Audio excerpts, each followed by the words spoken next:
Get Keza, Antonio Lewis and Vaughn Rivers are deep for the Mountaineers, and we'll have a chance at a return here. Taken at the 5-yard line, it's Rivers. Finds a crease, gets out across the 30-yard line. Run out of bounds by Christian Varner. Well, the Mountaineers feature that big offensive line. A couple of new tackles. Those are the only 2 starters not back from a year ago. This is a big offensive line and athletic. They love to get up to the second level, which is important tonight, led by Dan Moses, Chris. When you run that zone read from the shotgun with Pat White, it's important for the offensive line to get to those linebackers of Maryland. They're not big, but they are lean and very quick, and West Virginia will run an up-tempo offense. White, you see him a lot in the shotgun to open this game. Hands off to Slayton. Shows that speed. The up-tempo offense gets it up there. West Virginia ball and 2nd and 1. They give it off to Schmidt, the fullback, and the bruiser bulldozes across the 41, seems to have a first down.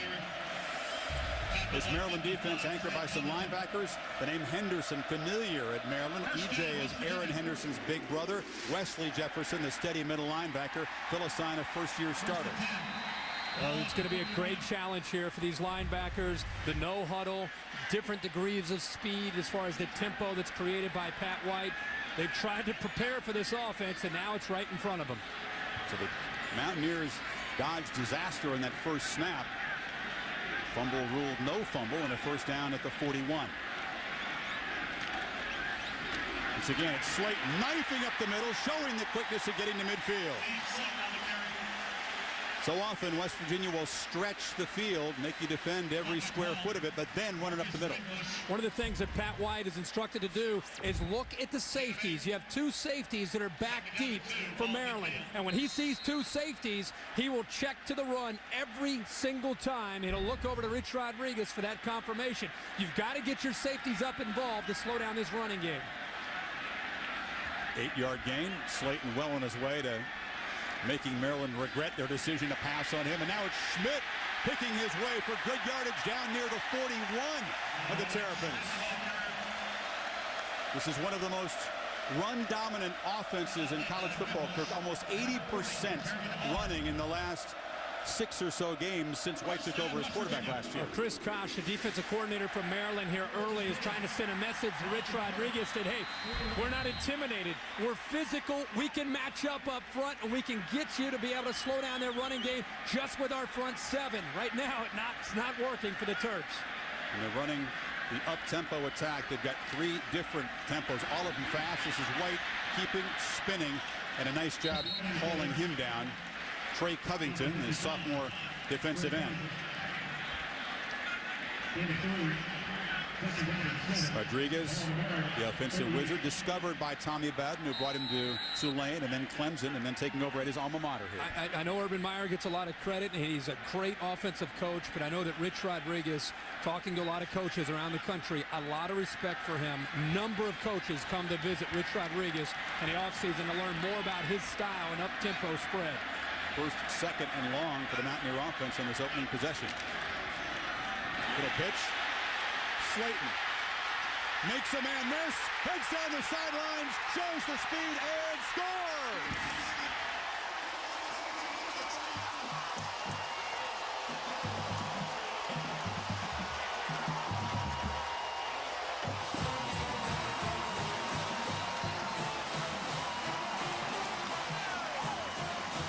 So they dodge the turnover on the opening play and cap a nice-looking touchdown drive with Steve Slayton, again, spurred by Maryland and making him pay. Chris, it's all about the tempo of this offense. They come at you in so many different ways, and the speed of which they execute, it makes it very difficult for a defense to be ready, especially on this opening drive. 38 yards on the touchdown run for Slayton. This is the game he's been waiting for, used sparingly in the 2 easy openers. He is ready to shine tonight against the Terps. Morgantown, West Virginia. College football lives here.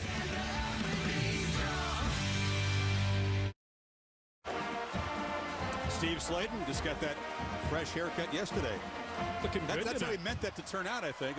I guess. 11 rushing touchdowns for this team already in this season. 69 yards, all of it on the ground. And Marcus Wimbush, who comes in with a tender knee tonight, grasping at air that time, Kirk.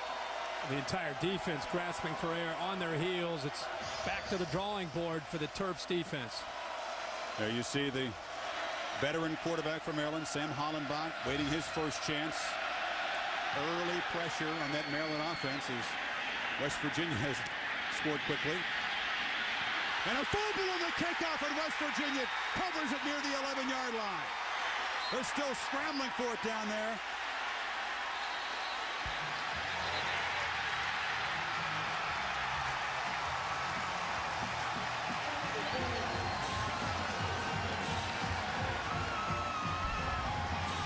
Can it get any worse for Maryland? Ralph Friedgen, he could not have asked for a worse way to start this game. A little trickery. Try to get the ball into the hands of his playmakers, Hayward Bay. But I want to go back to this touchdown because 6 plays, 69 yards. Watch the backside. They get so caught up in running and flying down to try to slow down this offense. Next thing you know, look at these guys commit. Watch them commit, and the ball goes out here. And by the time they react, it's like a misdirection play, and the speed of Slayton, the defense can't recover. After the fumble, right back out on the 11-yard line of Maryland. Slayton to the top of the screen. A flag flies as he runs right. Terrapins string it out. Slayton slips to the turf. Now we'll check the flag. Well, Friedgen tried to get tricky on the kickoff return, trying to make something happen.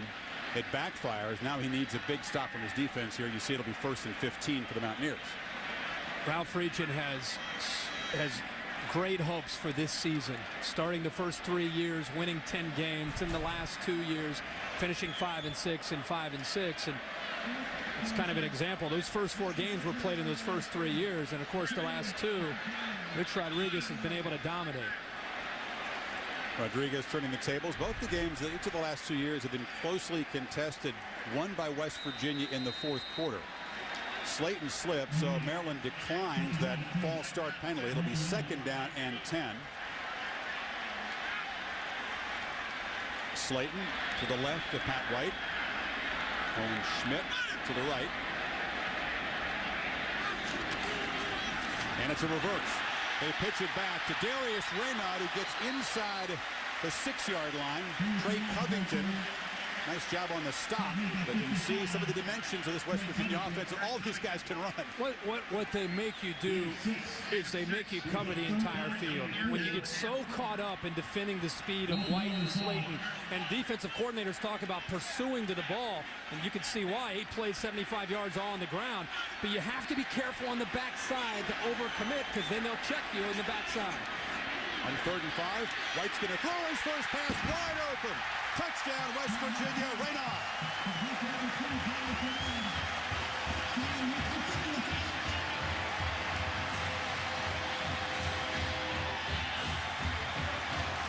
You think they've waited for this showcase game? National TV?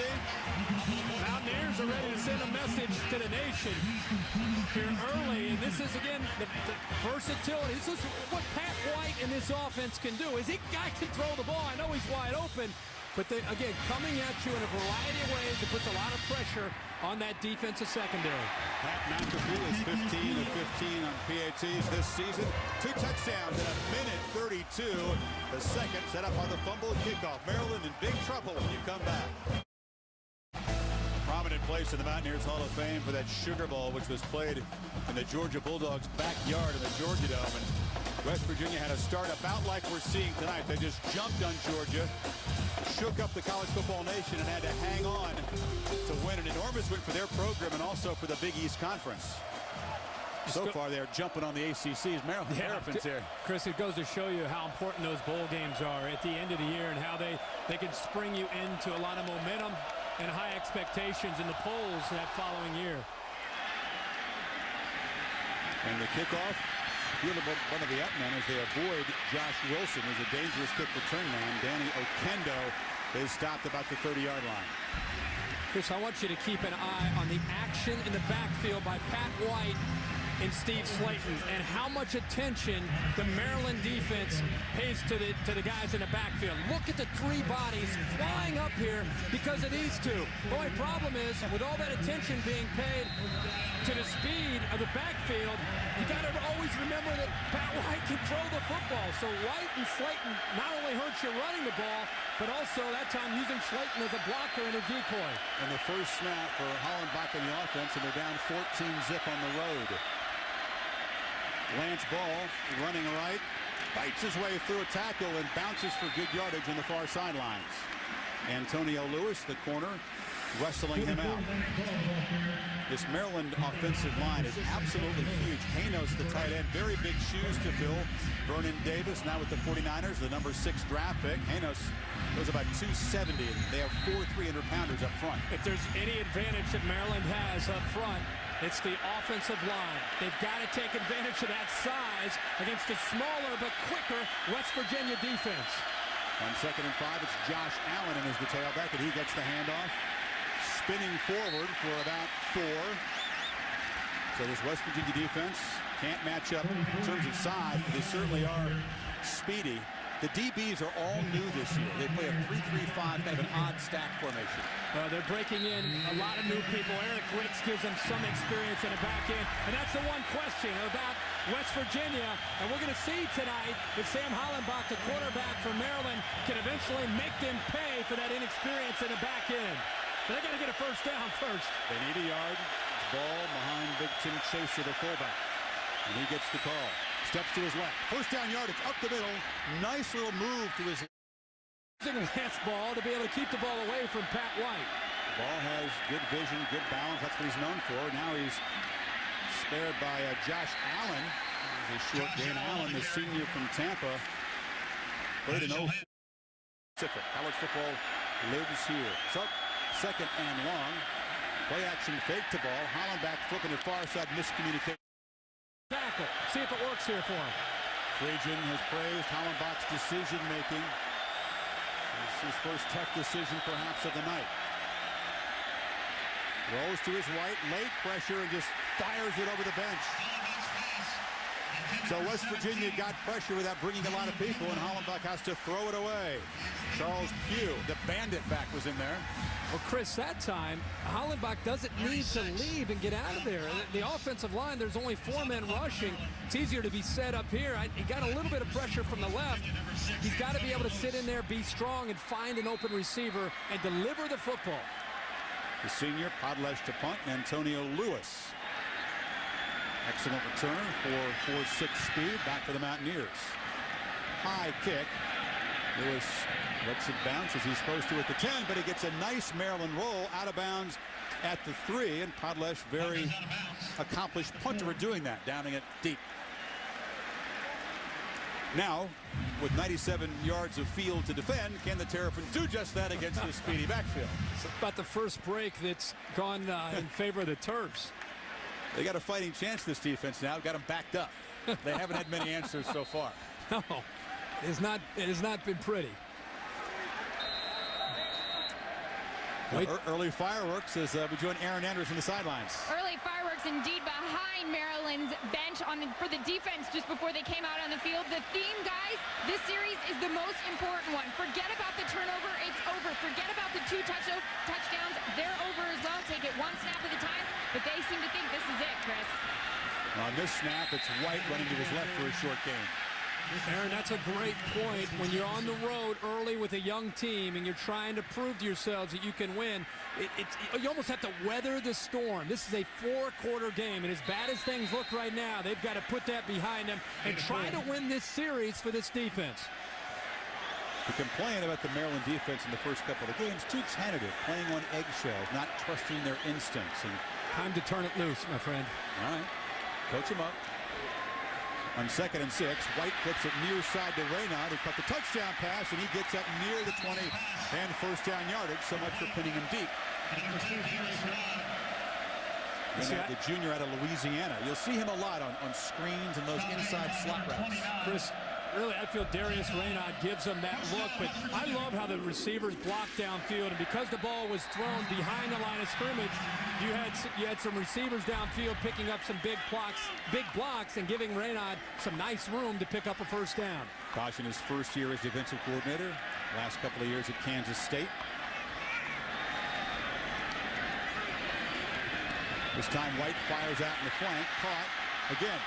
A missed tackle as Raynaud is a nightmare for this Terrapin defense right now. Here's a guy, Kirk, 41-inch vertical, by far the best on the team, squats 695.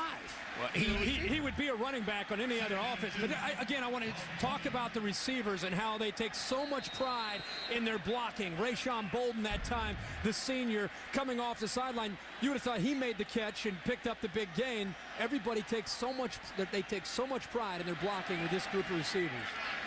2nd and 2. And the slot on the near side, you see Raynaud.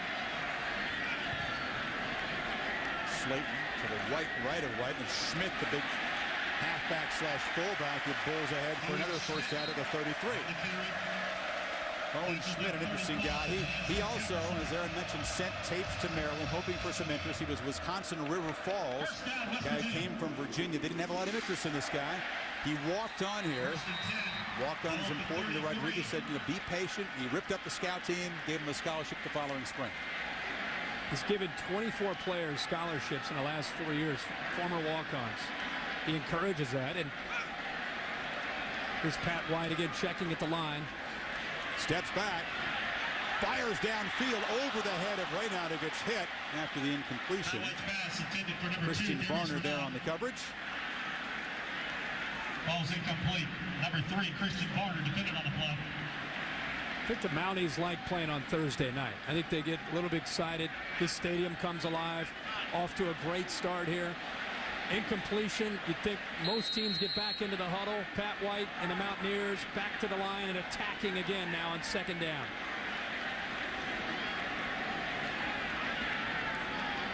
Rare first down throw. High formation, handed off to Slayton. Little delay, picks his way in the left side and picks up about 3 or 4. Varner and the linebacker Aaron Henderson there on the stop. 3, Christian Varner. Christian Varner in no man's land, in space, trying to tackle one of the more talented tailbacks with the most speed in the country, and Steve Slayton held his own, did a nice job, and allowed the rest of the defense to come over and force West Virginia now to a 3rd down. Fighting chance for caution the defense on 3rd and 7. Maryland showing 3 down linemen, and White making an adjustment to the play.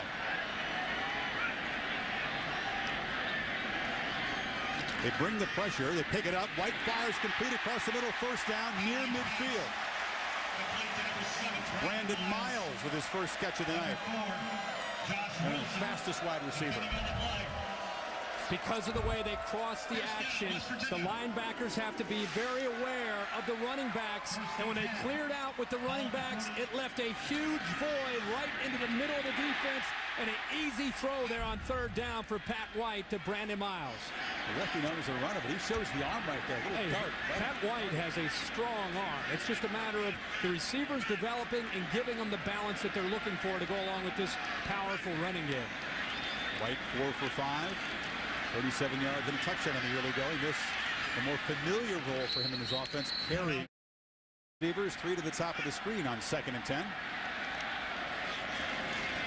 White keeps it. Has a big crease. Darts inside the 40 of Maryland. It's not fair. So many options and so much speed. Well, they can come and you again, Chris, it's so many different ways. That's the classic zone read that Pat White reads so well. Reading the backside in, if he commits down, which he does, look at it's no man's land. When you have a defensive end like Navarre who chased Slayton, you have a quarterback there who pulls the ball out and makes a big play. And no breather for this defense. They call this the Indy up-tempo, and right back at it is Slayton. Trying to turn the corner, he does. Slayton to the end zone. For the West Virginia touchdown.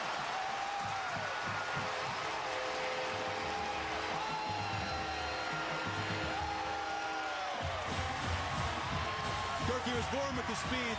He had to learn patience. Chris, he has got to be, if not the fastest player in college football. He's right up there. Right here, he picks up great blocks. Stays in bounds and scores another touchdown for West Virginia. He's off to a pretty good start here in the first quarter. Yeah, he's 5 yards short of 100 rushing, a couple of touchdowns. And this is an ambush in Morgantown. You think all this hype about him taking this Maryland hype of reneging on their scholarship offer, he must have been serious about that. Pretty good start for this dynamic duo. We'll check out a few of history's other dynamic duos when we come. Busy start for the band in Morgantown. Horn section blowing hard, and West Virginia right now blowing out Maryland. Terrapins have barely had the football, Kirk. A 21-zip hole, and you got to believe that defensively their heads are spinning because of the speed of these guys. I just saw a sign there that said Heisman hopeful. Steve Slayton, with the team that he is playing on this year and the numbers that he will put up this year, without a doubt, he stays healthy. He may be joining you, Chris, and I, and LC Lee Corso in New York City for that Heisman ceremony. He's a sophomore, and again, this is his game to shine. 2 blowout wins. Slayton used sparingly, tweaked an ankle, came out of the game because he wanted to be ready for this game tonight. He looks fairly ready. Ball taken by Nolan Carroll from Maryland, one of the upbacks. Wrestled down about the 30-yard line. Little urgency for this Terrapin offense at this point. Yeah, a little bit. And Rich Rodriguez told me something I thought was interesting. He said, when you defend us, you have to defend the front side and the back side. This is not designed, but it gives you an indication of how you better be alert and ready on the back side because of the vision and the cutback ability of Steve Slayton. He will always make you aware of his presence. And EA, I know he's excited about this game tonight. He certainly isn't. In talking to him today, Herbie, I said, how are you dealing with all the pressure from last season? And he said, that was the biggest thing during the offseason. I wanted to add to it. I wanted to build on it because people are expecting me to outdo myself. He added an extra 10 pounds, guys. He feels like he's reading coverages a lot better. He even added a new little spin move, boys. Well, a power. That's fellas. Keep going.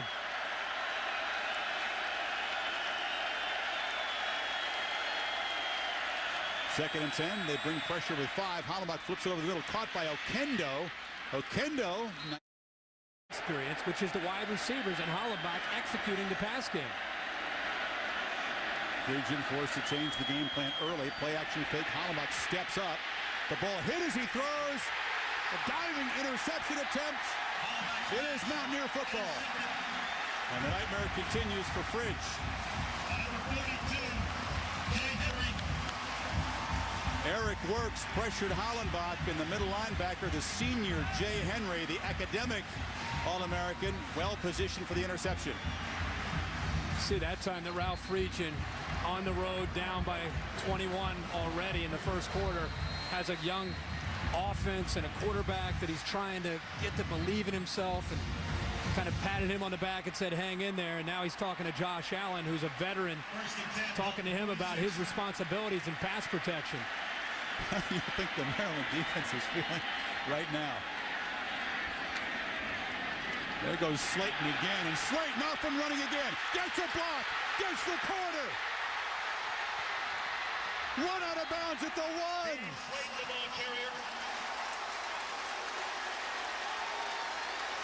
Tackled by number 4, Josh Wilkins.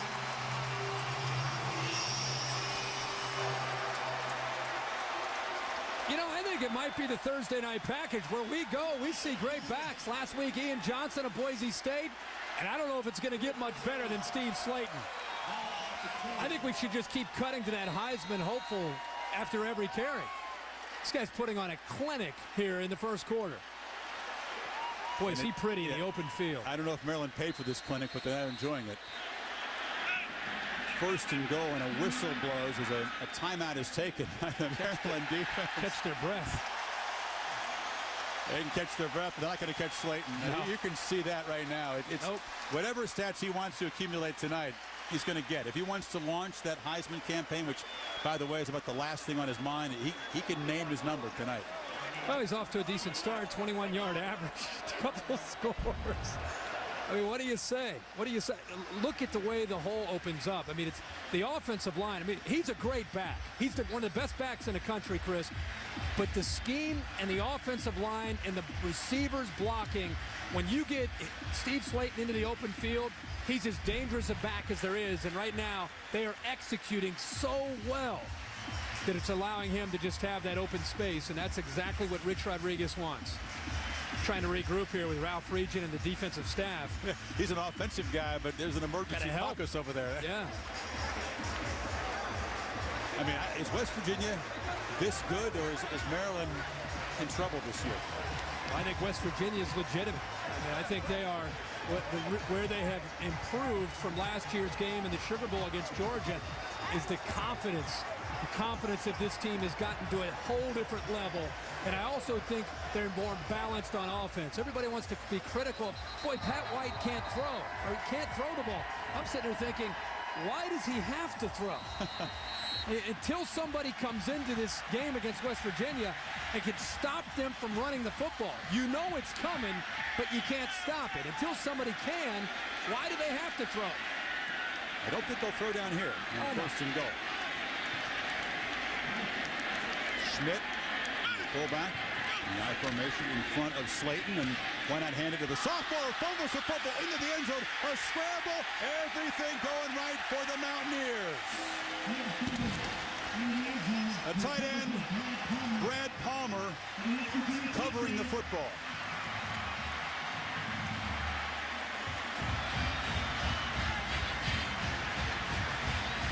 One of those nights. So I hear the weekend coming up's a big weekend of college football. We'll get into some of that. You're right, another fumble and another situation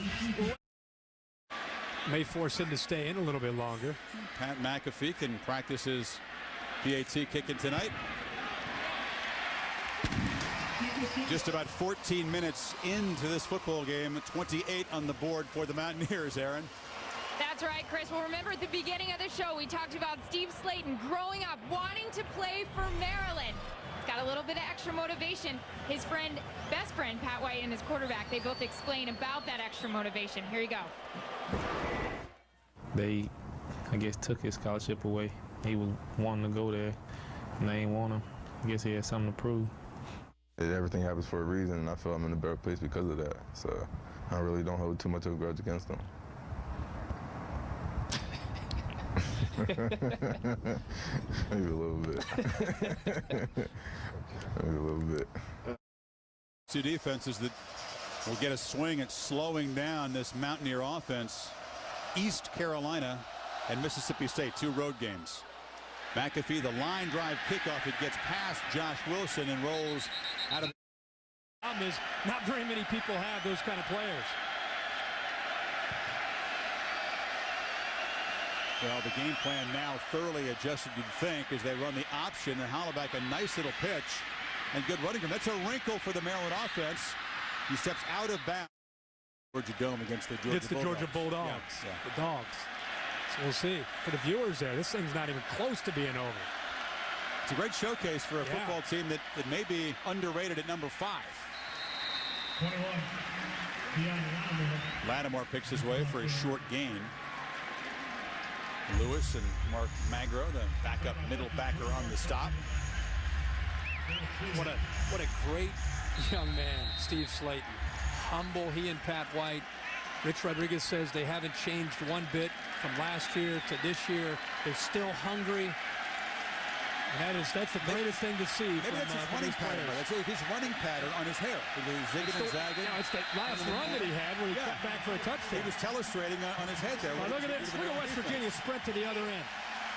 I think they're pretty excited about what's happening right now. They're already down there ready to go. Now we'll see if the Terrapins can match their enthusiasm. What a showcase for the Mountaineers. 28 zip after 1.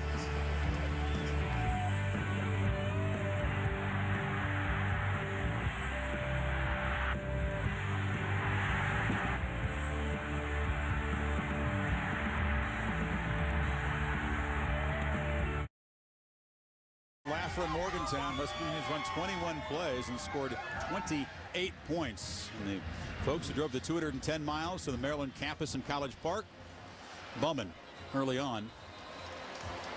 The offense, Ralph Friedgen has the ball, 2nd and 8. A lot of football to be played. Hang in there. We've got to get on the board here. That would be a nice start. Then they got to go back on defense. Come on. Handed up inside, trying to pick his way is Keon Lattimore. Good effort as Lattimore fighting his way through tackles, but for West Virginia. Involved in a fracas to the right of your screen, offsetting personal fouls. So Lewis try to calm him down, and the Terrapins still have a 3rd and 7.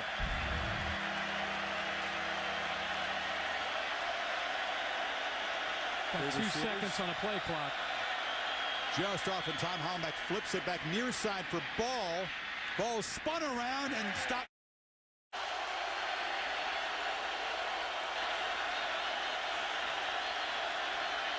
Kendall almost slips as he came back in motion. The handoff, a flag is down as Lattimore gets the 1st down. And we'll check the marker.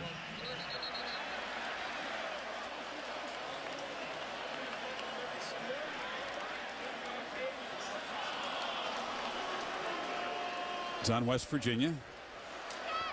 Lattimore had gotten first 10 yardage anyway. Dykes lined up offside there. Offside. Number 96, blue. Their offense might have to try to keep Florida State's offense on the sideline. They are really banged up. ESPN High Def, 7:45 Eastern Time on Saturday. Hollenbach throws far side deep, has a man beat just off the fingertips of the intended receiver, Isaiah Williams. Speedy sophomore. You know, I know it's 28-0, but what I'm seeing right now is if it's Maryland or anybody else, the way teams are going to try to attack West Virginia, they're going to attack that inexperienced secondary. If he puts a little bit more air underneath that, Isaiah Williams runs right underneath it. And it's, you know, Antonio Lewis, Larry Williams on the other side, Vaughn Rivers, these guys are inexperienced corners, and Hollenbach's going to continue to test him to try to get back into this game. Lewis is their fastest corner. He runs a 4.46. That a catch that needed to be made if you're down by 28. Lattimore straight up. And that he can get the ball to here for a 1st down. Keep an eye on him, see if they try to get him the ball. Hollenbach looks over the middle all the way. Caught, made 1st down. Tight end, a big part of Friedgen's offense. Of course, Vernon Davis last year had 51 balls. Lattimore getting most of the work tonight, and he is shoved out of bounds. Good job by John Holmes, the safety, and now flags fly after the tackle. We said this was a feisty border rivalry. We'll see Maryland needs common recruiting turf. There's not a lot of love between these teams, and there hasn't been back to the days when Rodriguez and Friedgen were playing. Nice job following the blockers by Lattimore. Physical north-south runner. Picks up 8 there. Hops to his left. This time the run pluggers of that Mountaineer defense do a good job. Lattimore fighting near the 1st down marker at the 9. Where they're spotting it, doesn't look like he'll have the 1st down.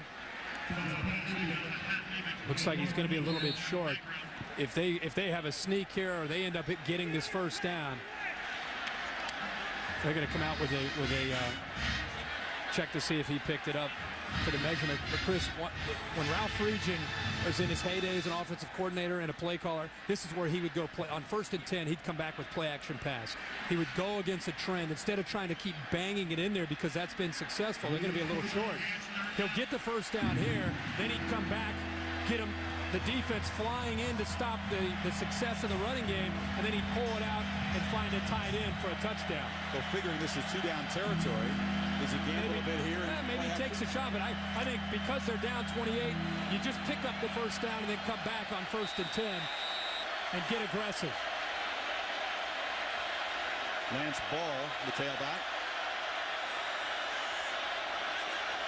Chase it in motion. Ball gets it left side, stacked up short. Johnny Dingle, the junior from Miami, the guy that they said needs to step up and have a big game, a talented guy, joined by Eric Wicks on the stop. Well, that time you you had Kesa just missed with his block on the outside. It made it pretty easy for West Virginia, but outstanding penetration that time down inside by Dingle. But the entire defense that time surrounding the football, bringing up a 4th and 1.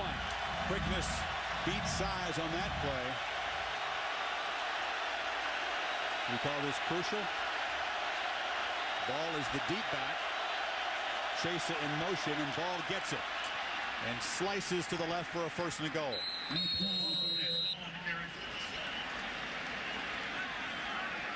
Corey Jackson, the true freshman from here in Morgantown, Mountaineer country, went to Maryland, made a nice block there. You've got 11 blue jerseys right now with one thing in mind, and that's to get low and attack the line of scrimmage. Great top call right now is to pull it out. You've got a quarterback who's athletic enough to be able to pull this off and try to find somebody in the end zone for a touchdown. Don't wait till 3rd down. 13th play of the drive, just one wide receiver. It's Ball. Nowhere to run.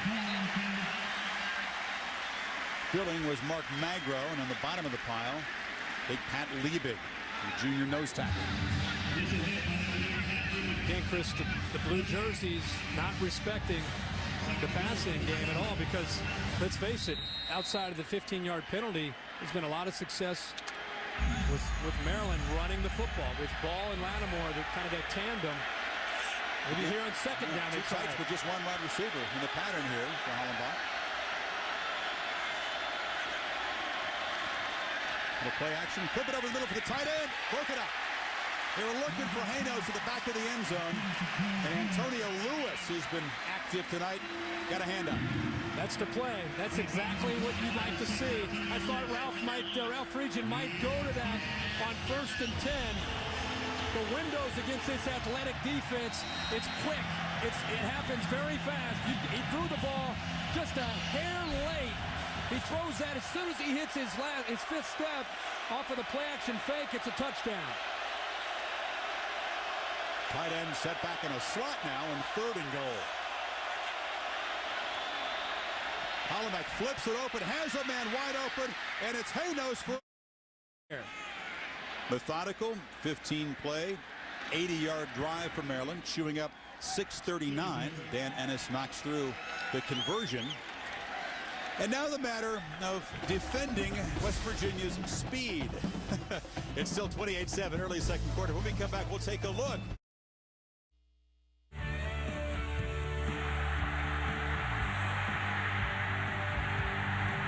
Speed kills.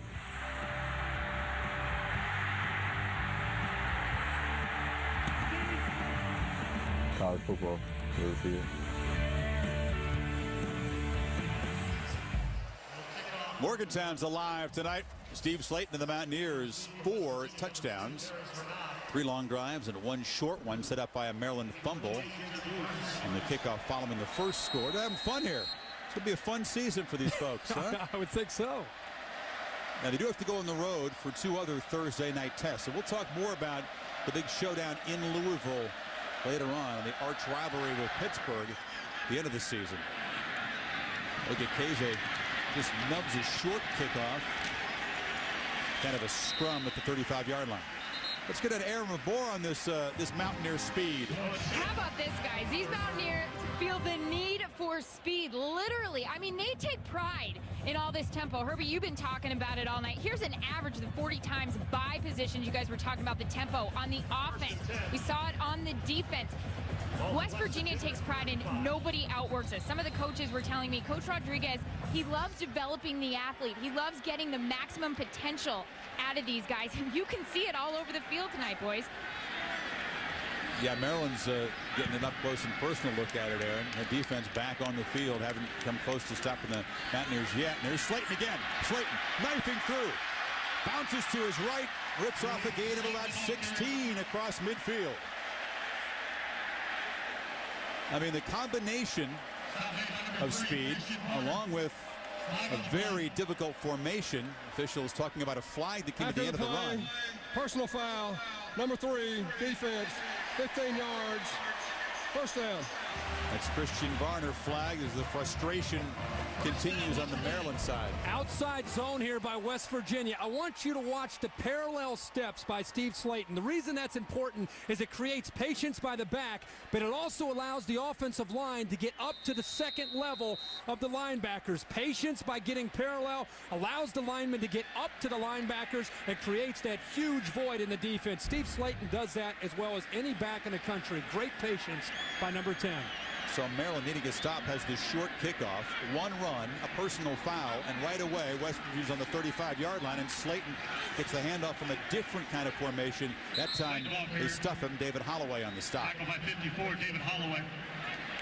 One of the things Maryland's going to have to do is put 8 people up to the line of scrimmage and force Pat White to throw the ball. I know that what's so great about this offense is they can run and they can throw because of the ability of the quarterback. And Steve Slayton trying to chase K.J. Harris going back to 2004 against East Carolina. If they keep him in, he may surpass that.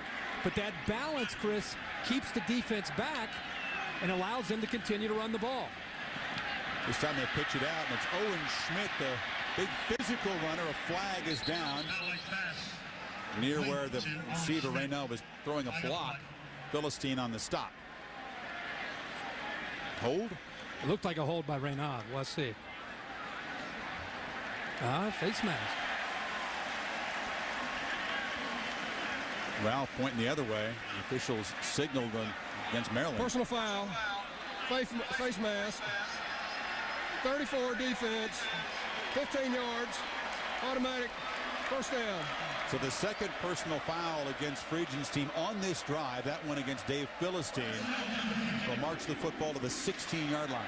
The reason I thought it was a hold is the reaction from the body of Reynaud. He kind of came back, and I thought when he came back from being hit, it looked like he grabbed onto the jersey of Philistine, but it was the reason he was holding on there is he got drilled in the face. And here comes West Virginia. By the way, it's kind of quick when West Virginia moves down the field. A little different than what we've seen from Maryland.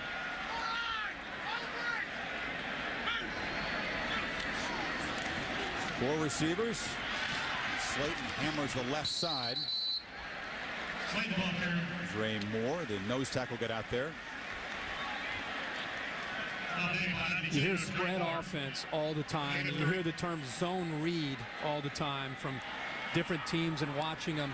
What separates this spread is how powerful they can be because of not only Schmidt, the big fullback, but this running style of the backs and the linemen and how they come downhill right at you. They attack you as an offense. We've been attacking all night. This time, Slayton gets it, runs right, and they've begun to key in on the sophomore at this point. Doesn't mean they can stop him, but they're keying in on him. Get to sonar on number 10. You want to keep an eye on 10. But Chris, when I say they attack, I mean they are able to do some things in the way they come downhill, and it's a philosophy that Rich Rodriguez believes in. They're off to a pretty good start here. Yeah. How about 10 plays from your own 4-yard line?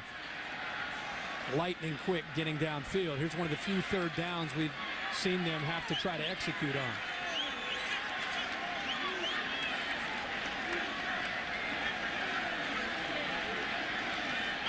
The third time they've been forced into third down tonight. White's got it. Shows his speed, gets around the corner, and he stepped out of bounds. He stepped out of bounds, and he gets clocked at the 5. That's near the first down mark. They're going to spot it back at the 12, where his foot at the sideline. He got clocked, but he also delivered it. He stepped out of bounds, and Isaiah Gardner, who's a corner that's trying to feel his way through. Watch what it feels like. Pat White's undersized, right? You're going to knock him out, right?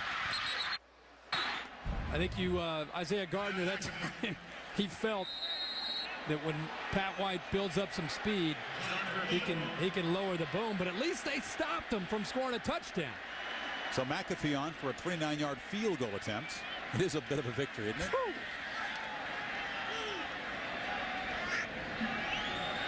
The sophomore who kicked last year as a true freshman, pretty reliable, knocks it through. So they don't find the end zone. A mere 3 points for this Mountaineer offense. 31-7. Now 5 possessions, 5 scores for West Virginia. Most recently a field goal, 31-7 for this team in its primetime showcase, trying to show the nation they deserve that ranking. They deserve to be in the conversation of national championship contenders, especially given their schedule. Let's be honest, a lot of people have them ranked highly, Kirk, because the schedule is not as tough as the other contenders. But the Mountaineers showing tonight, they're not ready for anybody. This is Josh Wilson choosing to bring it out of his own end zone and picking his way across the 20. Wilson who had and he fumbled the football. Fumbled the football. The second time Maryland's fumbled a kickoff. West Virginia ball to 31. Slayton back to work. Wow. Akeem Jackson for West Virginia forced the fumble. Josh Wilson, a very strong special teams player usually, but it's been a nightmare tonight. It's been a nightmare, and he decided to bring the ball out where he was about 8 to 10 yards deep in the end zone, trying to make something happen. And trying to make something happen on a night like this is probably not the best idea. He gave a great effort. Something happened there. Yeah, something did happen. A third turnover for the Terps. I mean, he made a pretty good play out of it. He just, that extra effort that he gave left himself vulnerable to a hit. And Mountaineers jarred it loose and recovered it. The second time is short field for White and company. Schmidt hit pretty well. Short gain. So Maryland beginning to finally make some plays on defense here. Aaron Henderson on the stop, but this has been a blitz for the Mountaineers on their home field. A good border rivalry with Maryland. They've beaten them the last couple of years, but each of those games were four-quarter fights. Finally, West Virginia, wearing down the Terrapins in the fourth quarter. They came out and put them on the ropes in the opening minutes. So Chris, Maryland starting to get their safeties right here, starting to walk them up, trying to overload at the line of scrimmage. It's a reverse, and Raynaud has it. A flag flies as he's wrestled down to the line of scrimmage. Nice job by Trey Covington. One of the few bright spots in this Maryland defense tonight. The sophomore wrestles him down, and a flag now near the tackle, so a pair of markers to check.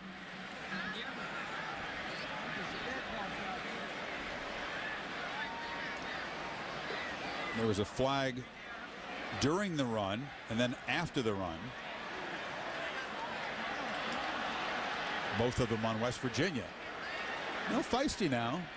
It is getting a little feisty, but I think take the dead ball because they didn't pick up very many yards. You're going to take the dead ball to push them back. Probably decline that holding call. 2 fouls on the offense. Holding number 55. Foul will be accepted. 10 yards from the previous spot. Also after the play, personal foul, unnecessary roughness, number 5 on the offense. 15 yards from the succeeding spot. Still second down. That's Pat White, the quarterback they flagged, usually pretty cool-headed. Pat White getting involved in the reverse, middle of the field.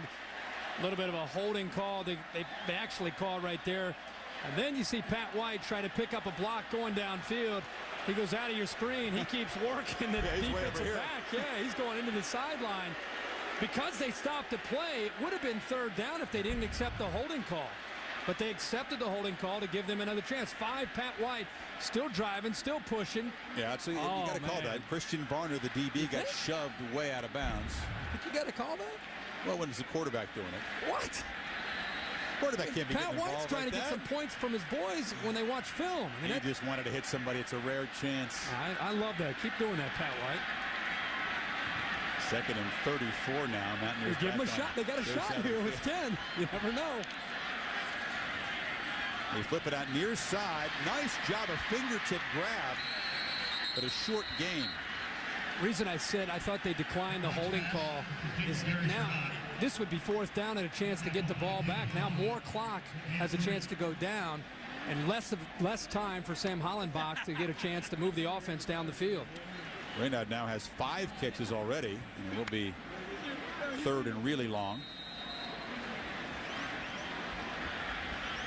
Well, it's hard to yell at Pat White, but this will certainly annoy Rodriguez. A great chance to tack on more points, and the offense has messed it up with penalties unless they can convert on 3rd and 31. I wouldn't put it past him. That's what I said. This night, you never know. Well, nowhere to run for White. He was wrestled down. He took off quickly, but ran right into traffic, and Dre Moore, 312-pounder, wrapped him up. Good coverage downfield. Able to get pressure just by rushing 4. 3rd and a mile. You'd hope they'd be able to get in there.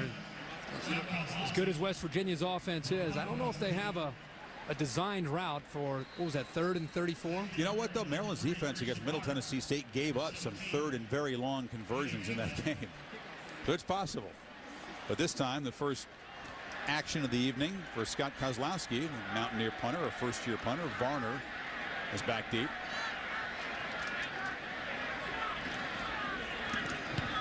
And this little directional punt on the bounce. Danny Okendo will retrieve it inside the 15. Tripped up at the 25. Those guys are telling the coach, you go out there and stop me, coach. All right, Terps, see what they can do here for the halftime break. Clock inside 3 minutes. Early pressure on Hollenbach, who sidesteps and throws deep, overthrows. Steve Slayton's performance tonight is one of the Pontiac game-changing performances. Looking pretty good. On the reverse, it's Darius Hayward. Bay fools no one. Antonio Lewis, the corner, stayed at home and dropped him for a loss. Great play by Lewis that time. Chris, you said staying home, but also getting underneath the blocks and being in great position that time for the Mountaineer defense.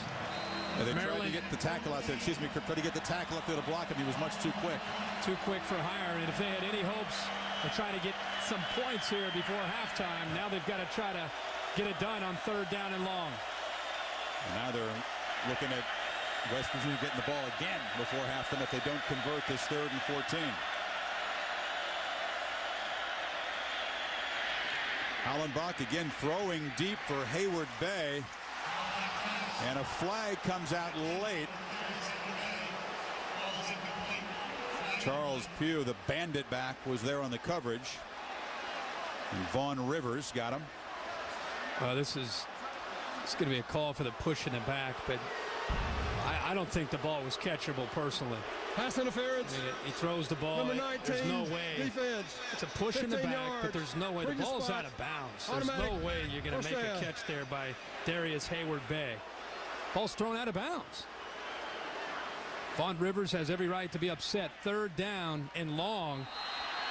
Ball's thrown out of bounds, and they're going to call a push in the back against Vaughn Rivers. The crowd saw the replay, and that's why they're fussing. Ball moved now to the 36. 1st down inside of 2 minutes.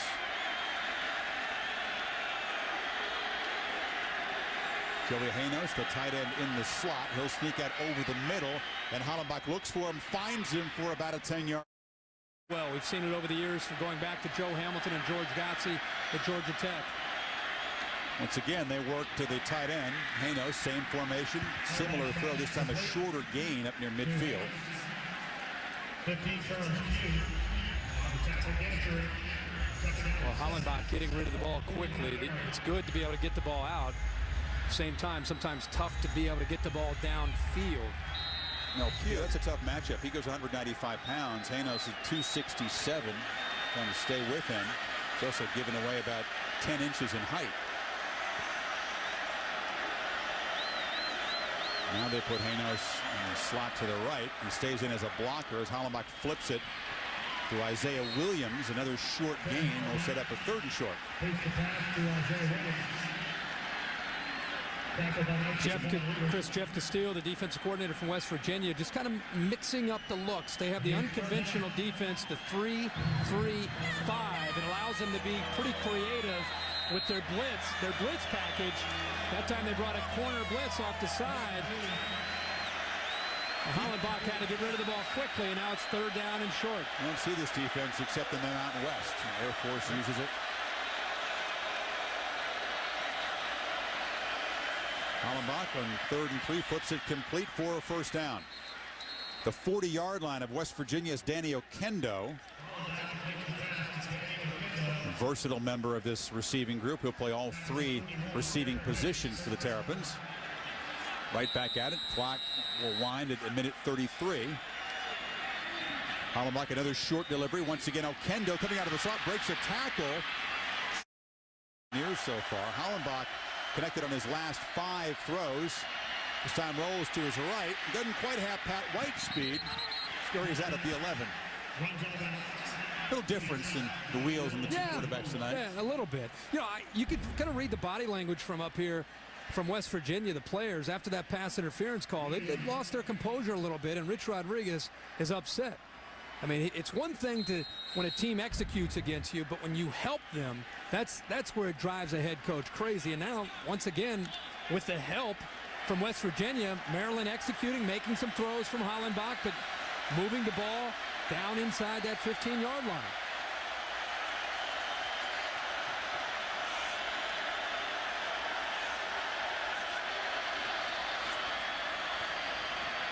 Hollenbach chased from behind, flips to the end zone, just throws it away.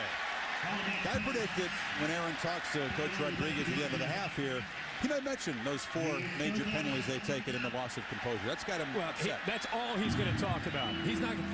Aaron might try to ask him about, boy, the offense looking. No, I want to. He's going to be in that locker room at halftime talking about the lack of execution and the mental mistakes of his team here in the first half to give Maryland hope. Hollenbach starting to, Chris, you said it, finding a rhythm here. Let's see if he can make it happen on 3rd down.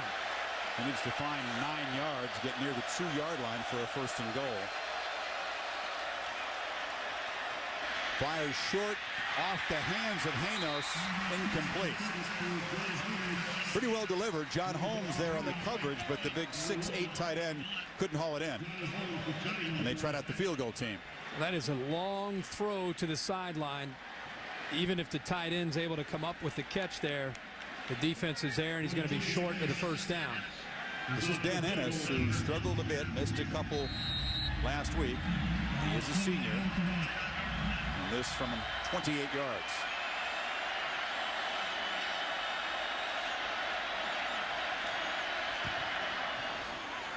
Somewhat tricky angle, but Ennis knocks it right to a big lead. Can they maintain their hunger and desire and focus like this? Raynaud fumbling the kickoff, but finding room, and he's off. Yeah, pretty focused.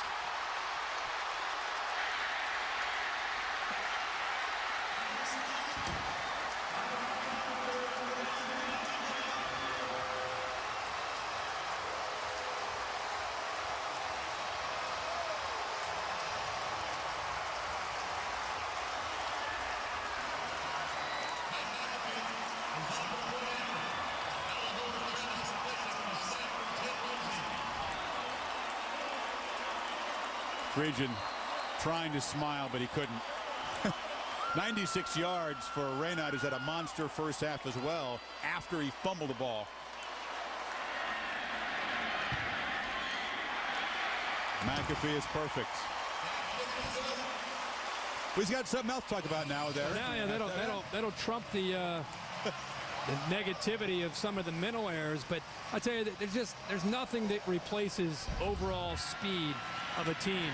And I think we got to start adding Darius Raynaud to the speed and breakaway ability of Pat White and Steve Slayton. He has been a big factor tonight, not only on special teams as you've seen here, but giving them a dimension where they can throw the football and take some of that pressure off of Pat White and Steve Slayton. You see the big tight end. As if they have had enough trouble stopping this West Virginia offense. It's been a nightmarish special teams evening for Maryland. They've fumbled 2 kickoffs, and now the kickoff return for a touchdown by Raynaud.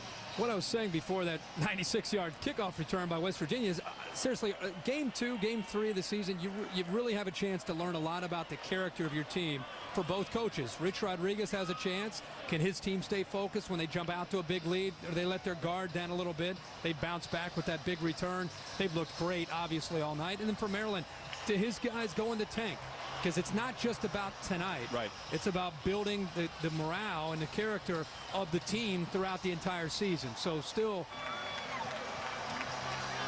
a lot here to learn as far as this team is concerned, but a frustrating night for Ralph Friedgen, who had so so many good thoughts and so many hopes for this season going in the right direction, and not that it still can't, but a lot of it they could have used a win tonight against a team like West Virginia to springboard themselves, but that will not be the case. Mountaineers are for real. They came out to play early. McAfee fires a low kickoff. And so Kendo takes a hit after he slips to the ground at the 31.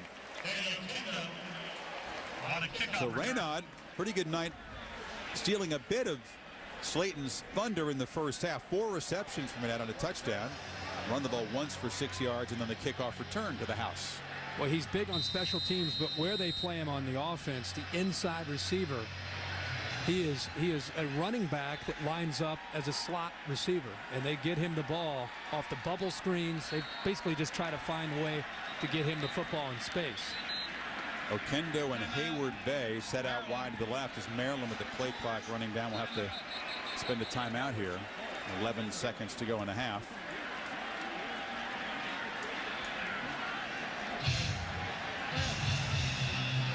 Friedgen had hoped this would be a showcase game for his program. He talked so much about what it means to West Virginia. I'm not saying that's a walk in the park. Grow in a good way.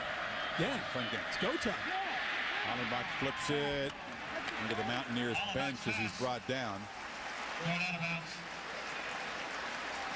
Well, I mean, Rodriguez is very quick to point out that this is not the kind of football team that can trot out the B-, C+ effort and beat anybody. He believes that he needs to keep his guys keyed up, performing near their peak every week.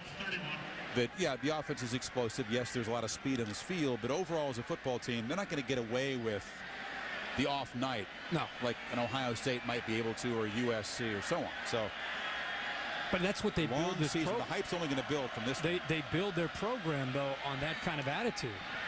Oh, they try the hook and ladder play, and it's Okendo spinning to the 40, loses the football. West Virginia has it.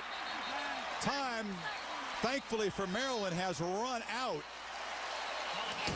on the 4th Terrapin turnover of what's been a nightmarish first 30 minutes in Morgantown for Friedgen. A little trickeration here. Isaiah Williams to Okendo, and he's had a tough night. You can see that Boo McLeod delivered the big blow, knocked it loose, and then flying in was John Holmes to finally force the fumble.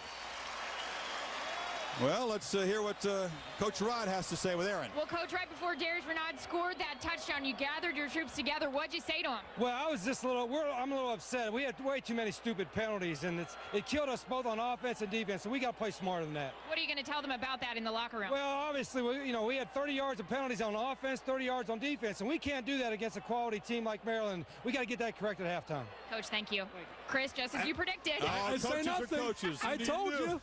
I told you he would be happy about those. He looks like he was penalties. Down by 20. 4 of those penalties are major penalties, by the way. But the headline is the Terps are in a big hole, and what a showcase for the Mountaineers in the first half. Okay, all right. Go out and get some speed, baby. Right. I understand. Well, the Terrapins will get the football to start the second half, and Josh Wilson, it's been nightmarish for him. A couple of fumbles for the veteran return. This time he wraps his arms around the football and comes up with a short return out near the 25. Let's go to Aaron Andres. Chris, I had a chance to speak with Maryland head coach Ralph Friedgen on his way out from the locker room. He said, say all you want about making adjustments at this point. Look at the score. He said, all we discussed at half was heart. That's what it all comes down to. He was actually happy with his quarterback, Sam Hollenbach. He said he thought he played well and kept it up down the stretch. I said, what do you have to do against Slayton and White? And he said, pray, bring out the rosary, you name it. I don't know. Hey, Kirk, do you think he brought up the name Frank Reich at halftime? Remember the Maryland quarterback go 31-0 down at Miami. It's on Classic all the time. He came back and won that game for the Terrapins before he engineered the big comeback with the Bills against the Oilers. Well, a lot of work to do if they're going to try to get back in this one. And Lance Ball, a short carry over the left side for about 2. Not a real explosive offense. I mean, it hasn't been. It's kind of methodical. Yeah, you know, it is methodical, but I've been impressed with Hollenbach, the quarterback, considering the circumstances, the fact he got down 28-0. He's had to throw the football when West Virginia's defense has known it. But I've been really pleased with the way he sat in the pocket and made some pretty good decisions. And He's not giving up. That's the most important thing for a quarterback to lead his team when you get down by such a big margin. No doubt that touchdown drive, though, took 8 minutes, and they can't afford the long marches. They run the option, and Keon Lattimore takes the pitch and kind of squirms for 2. Well, that's kind of the Achilles heel of this offense of Maryland's at this stage of the game. Big, strong offensive line, maybe the best ever under Ralph Friedgen. Quarterback that's kind of a veteran, and it's a good leader. Tight ends are solid. It comes down to, can Isaiah Williams on the outside, Okendo on the outside, Hayward Bay when Weatherly gets healthy. Can these receivers give them enough of a threat to get vertical? Hayward Bay to the top of your screen. Okendo and Williams split to the right on 3rd and 6. Hollenbeck flips it across, caught by Hayward Bay. Shows his offensive line giving Hollenbach time to throw. He's going to be mad at you. You said 4-4. They clocked him at 4-2. I'm sorry. 4-3. Well, we could use that speed, so it's a 4-1 last I heard for Maryland. Call a receiver 4-4 these days. That's slow. Hollenbach deep down the sidelines. Well defended and intercepted. And now they're going to talk about it and say it's a double catch. Holmes pointing his direction. The official ran across the field and because the receiver had it. Well, there's confusion, and it's going to come down to who had possession when their bodies simultaneously hit the turf. Great position by Lewis to just completely used his body to push the receiver Hayward Bay to the outside. He high pointed the ball, giving up about 3 or 4 inches. It's just going to be a matter of who they decide had the ball when they ruling on came the down. field is that the defender had control of the ball, came to the ground. Therefore, it's an interception.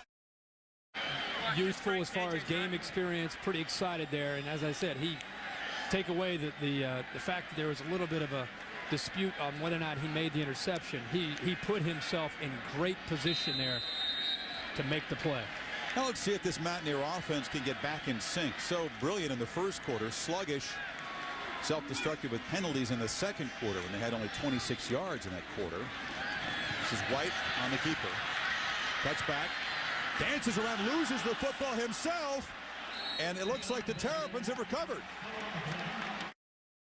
And again, this is a very talented West Virginia team, but it's still a young one. And White, just a sophomore, as is Slayton. It's pretty heady stuff to be ranked number 5 and blowing a team out in your home field on national TV. They have not really responded that well since building the lead. And Lance Ball follows a block to the right for a nice game.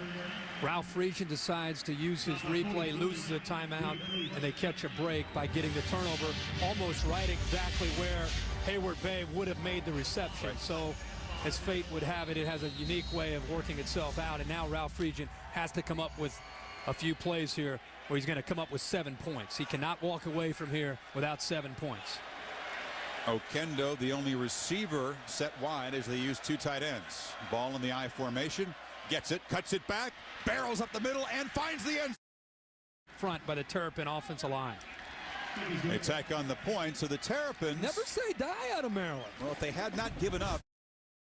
Fellas, that one's on me. My bad. Let's kind of regroup here. Let's get back to playing the kind of football we've been playing for most of this night. Really positive play for West Virginia since they built that big lead was a kickoff return for a touchdown by Reynaud, who has this one and gets tripped up across the hand of West Virginia, or if West Virginia keeps slicing and dicing, getting right down the field. First down throw for White, who flips it. Taste in their mouth, how they had been talking about this game since the summertime. Means a lot to them. And just tripping and falling after the handoff is Slayton, who'll lose about 4, and all of a sudden, well, that's what I'm saying. This drive is huge. Going back to the point that Aaron made, 5-6 last year, 5-6 the year before that. That's following Ralph Friedgen's first 3 years, where they won 10 games in those first 3 years. All the bad taste in their mouth is right, and they want to try to show that whether they win this game or not, they've got the fight and the character to hang in this game. It's a big third down. There's 10 wins per season, actually 33 wins in those first 3 years. These guys on this year's team came in on the heels of that kind of success, but haven't been able to achieve it. So on 3rd and long, White lofts it down the sidelines and unable to run under it is Brandon Miles, a 4.37 guy. Gardner there on the coverage. So a punt. Well, the last 2 series, big for Maryland's defense to come out and start the second half. Not only forcing West Virginia, in this case, to punt, the previous series, the turnover, but look at the clock. Absolutely no time taken off the clock and giving Maryland's offense the ball again here. And we're really not even 5 minutes into the 3rd quarter. Only the 2nd punt of the evening for Scott Kozlowski, the freshman. Varner and Oquendo are deep. High kick. It's Varner who let it bounce. Didn't quite get there in time, and it bounds out of bounds at the 37-yard line. So West Virginia, after the furious start, begins to struggle a bit. Some penalties, a turnover, their first of the year, and now Maryland, a nice 3 and out. And here we go. We'll see how much fight the Terrapins have left. Still, as you said, plenty of time, Kirk. And all of a sudden we're seeing a quarterback in Sam Hollenbach getting more and more comfortable. Last series was important for Maryland and their defense to get the ball back. Now we'll see what Sam Hollenbach can do with about, over 60 yards to try to move the ball down the field. The tight end, Janos, on the right side of the formation. They hand it off to Lattimore out of the I formation, short gain. 38-24, then it becomes interesting. This is a big drive, obviously.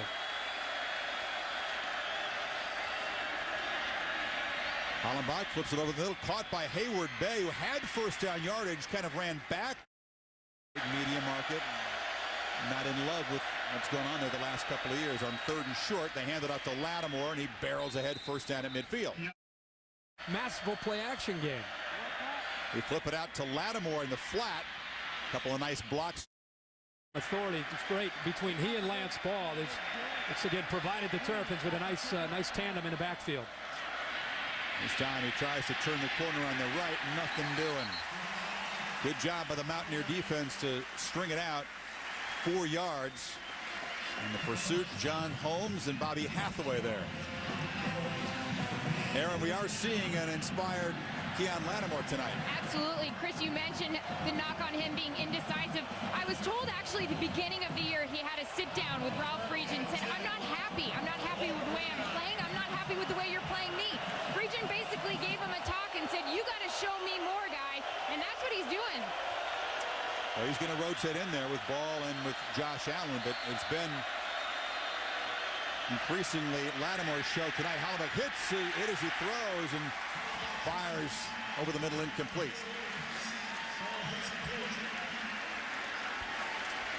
Mark Magro, the linebacker, there to pressure. It's the beauty of this 3-3-5 defense is disguising the blitz. Looks like it's coming from the middle at the last second. Ball is snapped, and the linebackers and the safeties come from the outside. That time, the offensive line did not pick up the pressure, and Hollenbach didn't have a chance to be able to find anybody to try to pick up that first. Odlesh to punt, and Antonio Lewis, who had the interception a few minutes ago, signals for a fair catch right at the 10-yard line. So Maryland's defense once again has to step up for field position for the Mountaineers after the 40.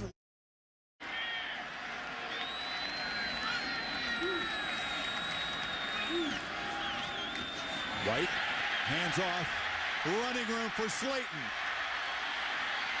Out to the 45-yard line. That's more like it. His last 4 carries, Kirk had netted 0 yards. That's more like the Slayton in the first quarter.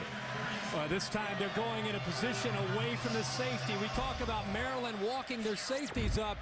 Walk a safety up this time, they run away from him.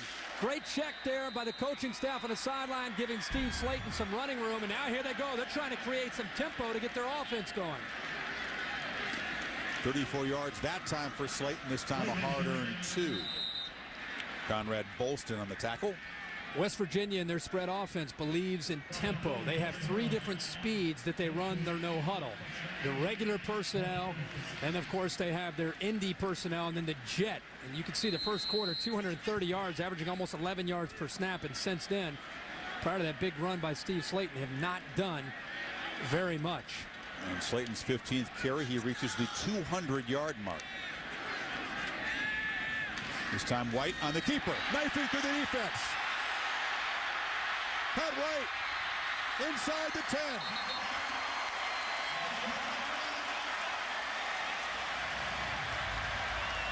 They can turn it on in a hurry after a sluggish couple of possessions. Their first turnover of the season. White, Slayton atoning for that. Great blocking downfield. Look at the offensive line. Look at these blocks at the second level by these offensive linemen of West Virginia. And look at the running lane. It's a simple quarterback lead there, and the speed of Pat White with the blocking of the offensive line getting that second level. You cannot allow him to get into space or he'll make you pay for it. First and goal. They pitch it back. Slayton trying to pick his way, showing that patience and bullying inside the 5 and brought down late. The crowd wants a flag as Covington was there. No flag. It's funny, we're up here sensing a little bit of a lull for West Virginia. Aaron Andrews talked about it downstairs, and Rich Rodriguez, I think, felt the same thing at 38-17. They hadn't gotten anything going in their first 2 possessions. He said, we're going to get out there and we're going to go. We're going to get our tempo going, create a little bit of momentum for this offense, and within a couple, 2 or 3 plays, they go 85 yards and all the way to the other end of the field. He had the entire group of starters huddled over there before the kickoff, sending that message received. Second and goal, number 4, Slayton again. Stutter steps, but nowhere to go. Slayton on the carry. Nice job filling in there by Dre Moore, the nose tackle. I think we're seeing a difference in Pat White. As I said, everybody wants to say, can he throw the ball? How's he improved? This is him after the turnover in the second half that led to a Maryland touchdown. He says, my bad to the defense. Now with a chance to make some plays to try to give his offense a shot to be able to get points on the board, getting the ball all the way down to the 5-yard line. Third and goal. White trying to swarm ahead. He's stopped at the 2-yard line. Crowd immediately starts yelling, go. Yeah, of course. Well, it's a big call here. It's a valid point they make. Up by 21 inside of 5 minutes in the third quarter. If you don't get it, you leave the football about 99 yards away. And the crowd approves. No kicker on the field. And he's got a nice lead with a shot to go for the knockout punch right here. On the other hand, if you're Maryland, this is do or die for this defense. They'll call a timeout. You see the play clock winding down here. So just maybe they haven't been able to convince Coach Rye yet to go for this. We'll find out when we come back. West Virginia. Timeout. Well, Slayton, although he's reached 200 yards, still has a ways to go. They've had some outstanding single game rushing efforts, and the good backs have been over the years. Amos Zaraway, Coburn.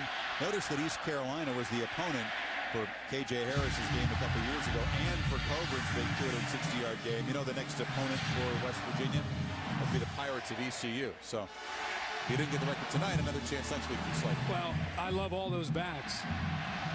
But the best back that it is only his sophomore year that I've seen in Morgantown is number 10, Steve Slayton. You know, it's early in his career, Chris, but he has a chance to knock off a lot of those numbers if they keep him in the game long enough. You look at the schedule and who they have to play, some of their marquee matchups, Thursday night football, we're going to get a chance to see him a couple more times. And the game at Louisville, I think a lot of people think could decide the Big East Championship in a BCS Bowl right. Circle November 2nd. Michael Bush out or not, Louisville has plenty of weapons. Of course, the Cardinals have the big game against Miami this weekend. That's the biggest non-conference test for any Big East school. The Cardinals are favored at home over Miami, but it'll be a lot of fun. With all the talk early in the year about Troy Smith and Brady Quinn and even Pat White, 2 quarterbacks to get overlooked play in this conference in the Big East. Tyler Paco at Pittsburgh, who they take on Michigan State in a big game, a big fan of his, and Brian Brom down at Louisville, who we'll get a chance to see a couple times. He is and now that he's healthy and recovered from his knee, a great NFL prospect. Well, they've talked about it, and they're still going for it. Slayton in the I formation, set behind 250-pound Owen Schmidt. They need 2 full yards here. White's got it, and he's got a touchdown.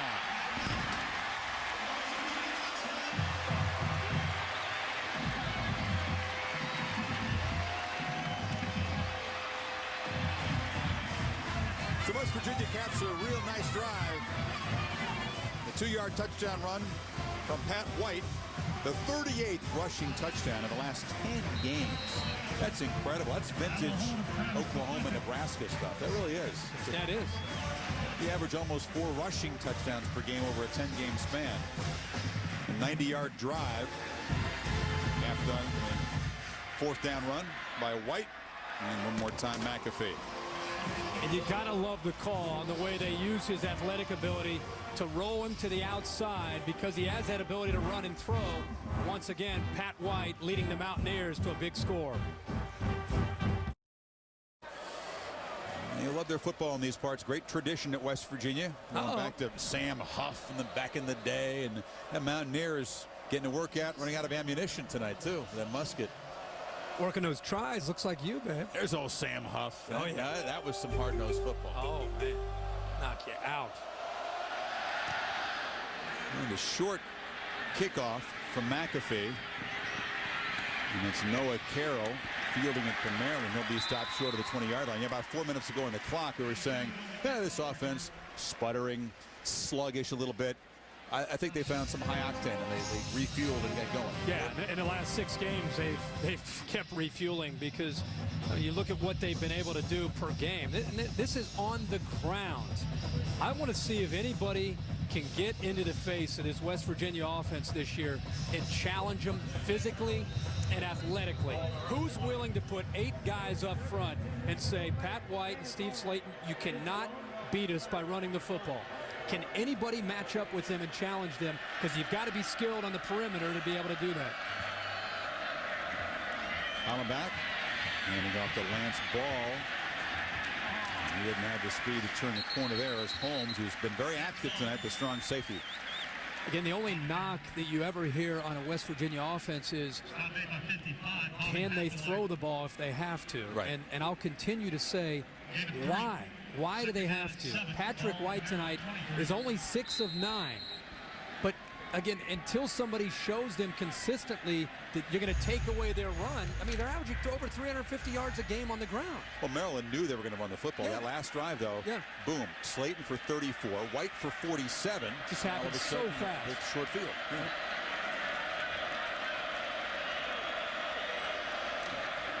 Tight end set back, and once again it's Hanos with a short catch over the middle.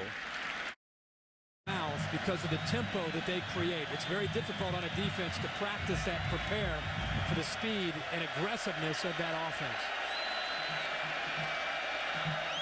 On 3rd and 4, Hayward Bay in motion. Hollenbach looks right there, finds him, fighting towards the first down yardage near the 30. Hollenbach's pass complete to Darius Hayward Bay. I think right now they're going to have to just try to stretch this defense out and make a big play through the air. Hayward Bay, the speedster, set to the right side. Hollenbach instead throws short for Hanos one more time. Castile also coaches the linebackers. He's in his 6th year here, but has taken over as the coordinator as they hand it off to Latimer up the middle. He finds running room and bowls near midfield and into West Virginia territory. So Latimer continues to run inspired. Gang defense, just a bunch of jerseys flying around and trying to make a play together because they don't have those individual standout players. Latimer follows up Maryland's longest run of the night, 16 yards with about 6 more there. But I think that's why they've instituted this 3-3-5. It gives them an unusual look. Not many offenses that prepare to see West Virginia are used to seeing it. So their offense is a little bit different, and their defense is a little bit different. Because they don't have the marquee athletes, they have to have kind of an unusual oddball look defense. So 45 minutes in the books. 5:17 with a quarter to play in Morgantown, West Virginia. Many ways to enjoy this football game. Besides attending the game, you can also watch on your phone. If you have the ESPN mobile service, it's loading right there. You see it's almost loaded, streaming video. Very sweet. I want to congratulate them on getting cell phone reception here. I've had a tough time A little bit of a hang up in the mountains. Yeah, it's been tough around here. But the okay. ESPN mobile working just fine. So again, it's Lattimore fighting ahead. Wrestled down by Eric Wicks and Keelan Dykes. Methodical Maryland, trying to march a little closer, but using time. Using time to, at this point, when it was 34-17, I think they were thinking still getting back into this game. Unless there is a miracle, Ralph Friedgen at this point trying to show his team we're not going to give up, we're going to keep fighting. Lattimore behind the fullback Chesa on 3rd and 2. Gets it. Tries to bounce to his right. Slams into his lineman. The big tackle Gaither, 350-pounder, was there trying to create a hole. Lattimore ran. So Lattimore the setback on 4th and short. Gets it. And gets the first down. 5th straight carry for the guy who's become the workhorse. If he wanted more work from Friedgen in the backfield, he's getting his wish tonight. Getting a push there, it seems like every time it comes up 3rd and short or 4th and short, that offensive line takes over and gives him a chance. But he is showing the coach. You see, I'm the best back on this team. I want the work. There's no doubt about that. Lance Ball's made some plays tonight too. And what's great is they compete with one another to try to stay out in the field, and they both can stay fresh. But the hot hand right now belongs to Keon Lattimore. So on 1st down, once again, the tight end Haynos in the slot, delays and goes out. Hollenbach looked there quickly, instead fires it short. And it's Lattimore out of the backfield for a game. ESPN News always. Maurice, thank you. Ball in the as well as ball split behind Hollenbach, who's in the shotgun, but only about 3 yards behind center. Here comes the pressure, flips it off, almost intercepted. The Mountaineers brought the house from the right side. John Holmes darting in there to pressure Hollenbach. And flipped it off to the right side, right into traffic. So 4th and 8. Well, the pressure was there, but it's a good job of being prepared for that screen. The defensive line, they just followed Lattimore out. They sniffed out the screen right away. And if the ball was thrown on target, it might have been intercepted by the defensive line of West Virginia. Obviously going on 4th down. Lattimore, the one back offset, quick drop, and incomplete. He pumped once, but flying in there was Holmes to pressure Hollenbach. He had to get rid of it quickly. Nobody there. So a 13-play drive comes up empty. Again, the speed of this 3-3-5 defense. They bring the pressure this time from the outside. And we kept talking about who's going to win the battle up front between the size of the Maryland offensive line and the quickness and athletic ability of the West Virginia defense. That time from the outside, John Holmes had a chance to get in there. Hathaway, both linebackers getting through and putting the pressure. And you saw Ralph Friedgen talk to his quarterback, probably saying, hey, you've got to help them by moving the offensive line and giving yourself some time to throw. John Holmes, he can cover, he can run to the football, make hits, he can penetrate. And the West Virginia offense back at it. Slayton spinning, and now reverses field. This could be fun. Too many white shirts and a big loss for Slayton. Is that going to drop him back under 200 yards now? 10-yard loss? Yeah, it's down to 192 now. Stop made by 68, Carlos Feliciano. Talked about West Virginia. If you look back to the last few games of last season and the first 2 games of 2006, that's good stuff. Look at those rushing touchdowns. That's circus numbers. Everybody's looking at that saying, yeah, well, Cincinnati, this team. But when they did it against Georgia is when I think a lot of people said, wow, they really can run the football. I think old Greg Blue and the Bulldogs were stunned themselves on that night in the Georgia Dome. Can't sneak up on anybody this year, you wouldn't think. Hand it off, and Schmidt fights ahead. Big physical runner gets back those 10 yards that Slayton lost. Wesley Jefferson there on the stop. You know, you start to look down their schedule. You start to think about who they have to play and who could potentially match up with them physically to try to slow down this growing trend of their ability to get over 350 yards of rushing as a team. I don't know until you get to Louisville November 2nd if anybody athletically can match up with this offense. And that's a big if for the Cardinals. Yeah, I know. I think maybe outscoring it is more like it. Could come down to that. And 3rd and 10. Terrapins show only a 3-man rush. Now they sneak Covington in there for pressure, and White keeps it. Scored sideways. A flag comes out as he stopped about 5 yards short of the first down.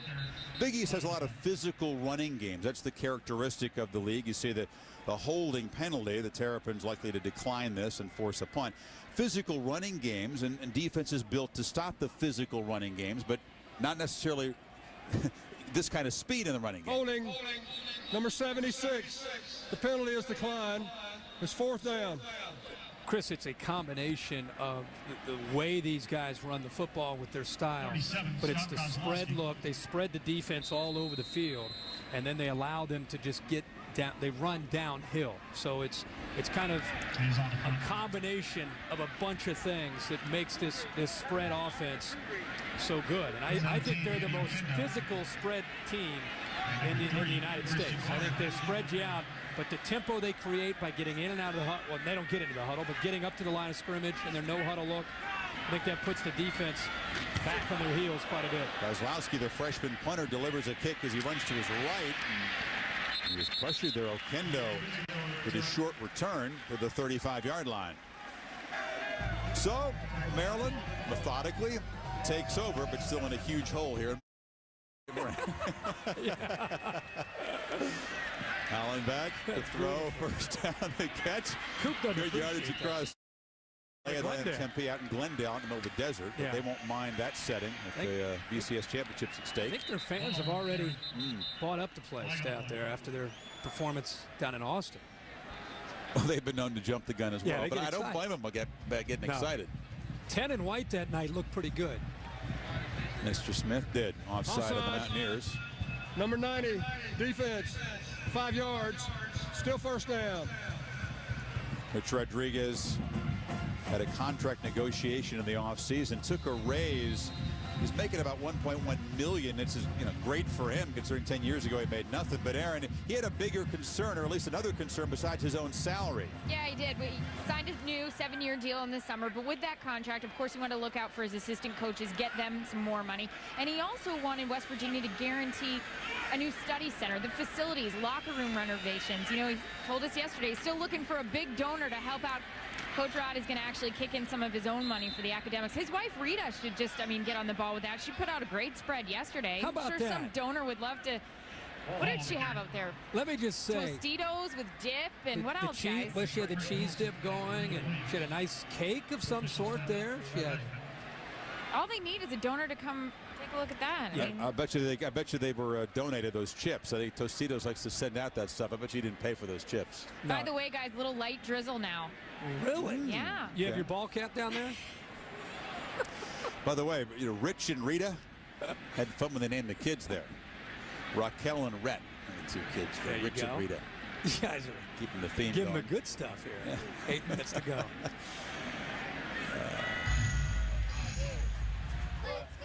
Looking forward to College Game Day this weekend. We had maybe the biggest weekend of the year to preview. I'm going to urge all of our friends in Los Angeles, Kirk, all of our friends in L.A., and perhaps the Nebraska fans going out there. It's going to be dark and a little bit chilly, maybe about 10 hours to kick off on game day.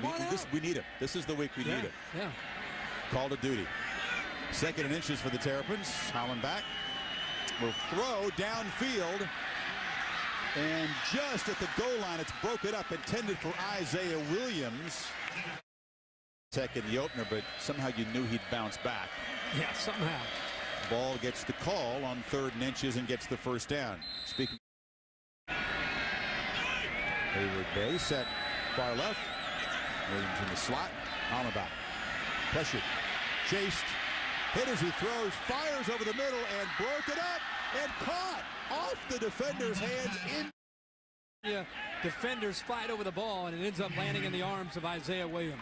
And it's with the conversion. Quentin Andrews got a hand on the football. You know what the Terrapin fans are saying? About time we got a break. Every other bounce of the ball has gone the Mountaineers' way. But Maryland, if they're playing for pride, one ball as a freshman last. We're at week 2 or week 3 here. There's still a long way to go. But, yeah, there's no doubt they should be up there, but not ahead of a lot of these teams. Now, fielding the kick is Vaughn Rivers over his shoulder at the goal line, and he slips down to the 14. Their fans are saying a lot of things, but their fans are dancing around in the rain with the hats on and, you know, with a nice buzz on. I don't know. It's in the smacked. Actually, they actually didn't get smacked around by Maryland. They actually played them pretty tough. They actually outgained Maryland in that loss last week. Middle Tennessee did. Steve Slayton going backwards again. Steve, this is no way to get a 200-yard game. Come on, kid. Well, he was at 202 yards. Yeah. He's working himself back to 189 yards. Still 10 yards a The carry. thing that's great about Steve Slayton is, geez, what's wrong? All of a sudden, 60 yards later, his numbers go back up. These guys are probably ecstatic to even be in the football game midway fourth quarter.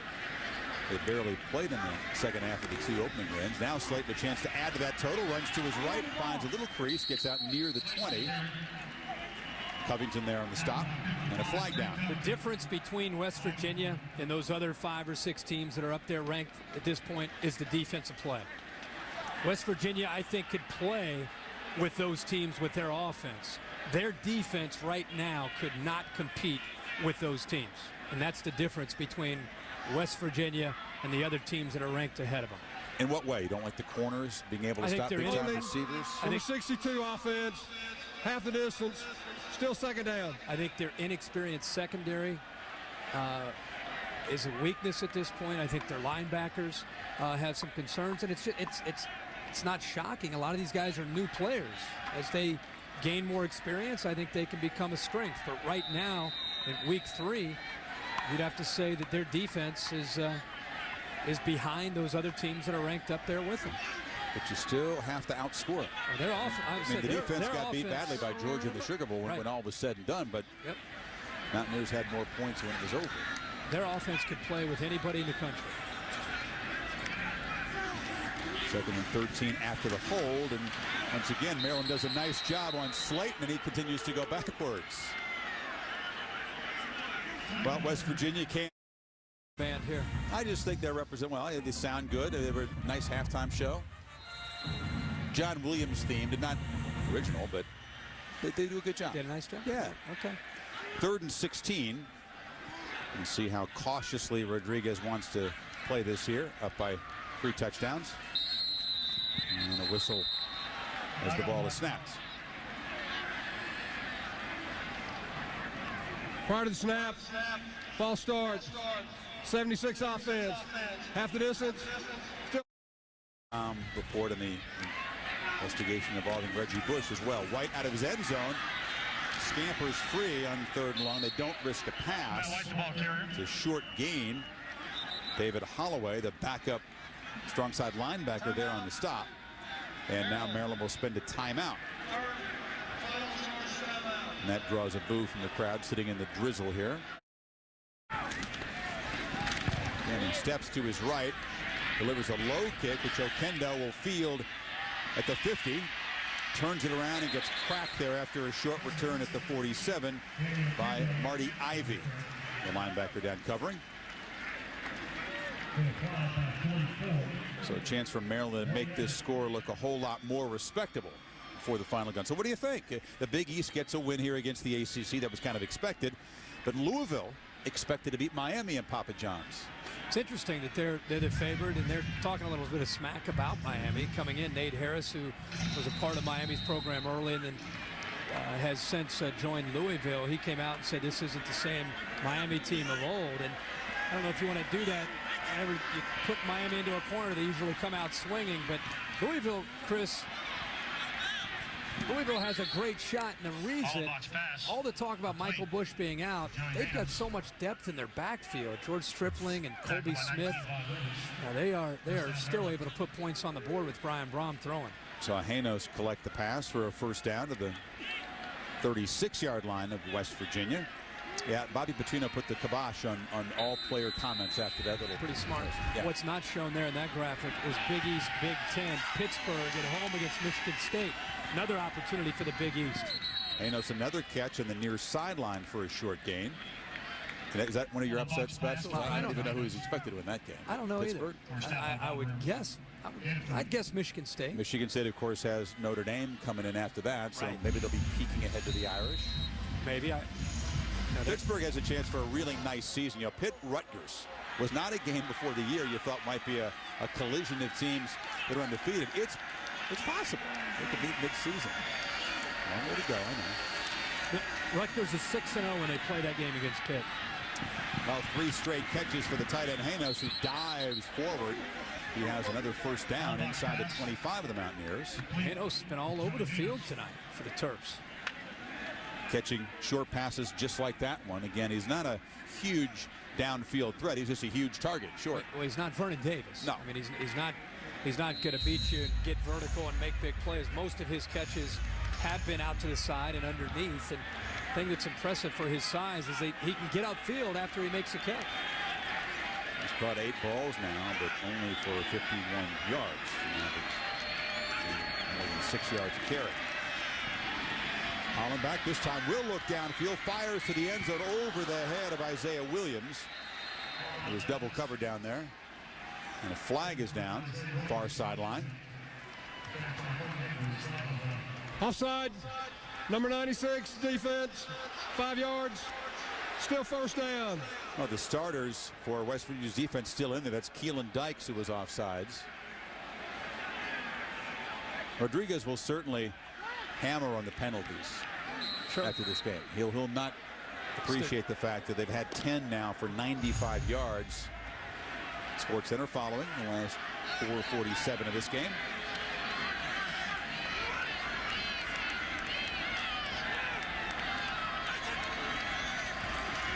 Hollenbach pressured, fires, look for Hanos again, but James Ingram was in there to force the quick throw.